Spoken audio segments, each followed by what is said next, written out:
let's kind of summarize. We've got an influx of returning veterans, many of them going to school with the GI Bill of Rights. The baby boom would keep college enrollments expanding into the 1970s. All that placed tremendous strains on student services divisions and student service personnel. The impact is still evident in the increasing ages of typical students.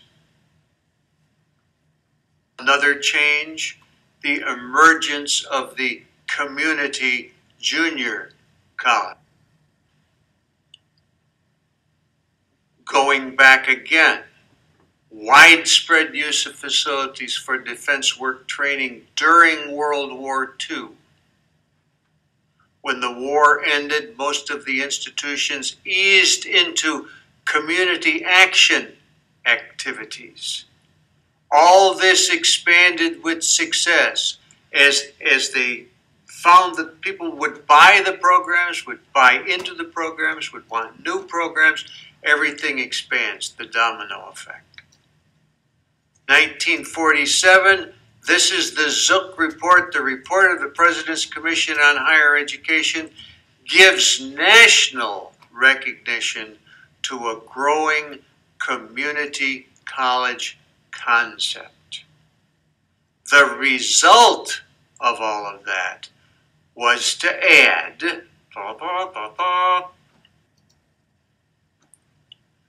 start down at the bottom.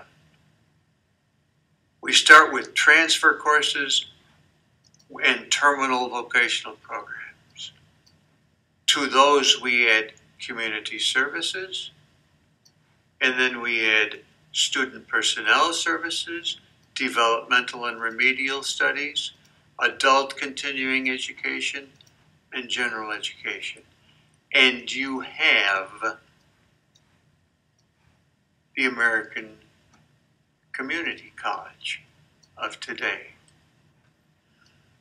This chart is based upon one that I found in a book by Wexler, Goodchild, and Eisenman. I think it's the last entry in your bibliography. It has to do with the history of higher education.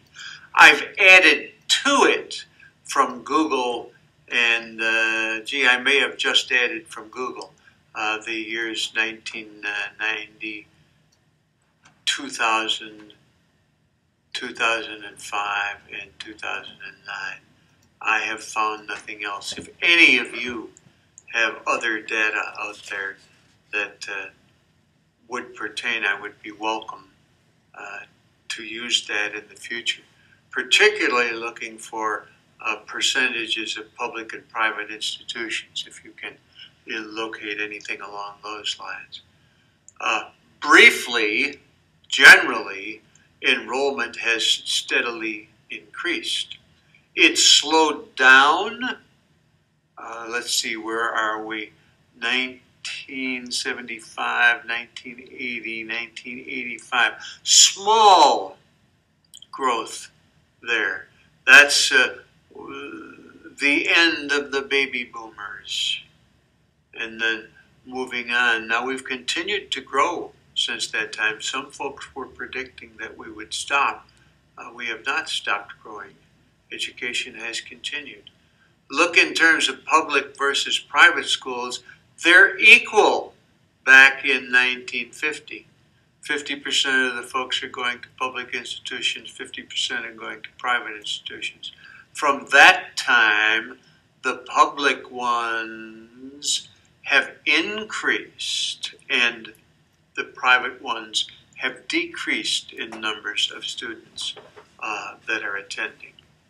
There's a little diddling around, 75, 80, 85, those years that we talked about before.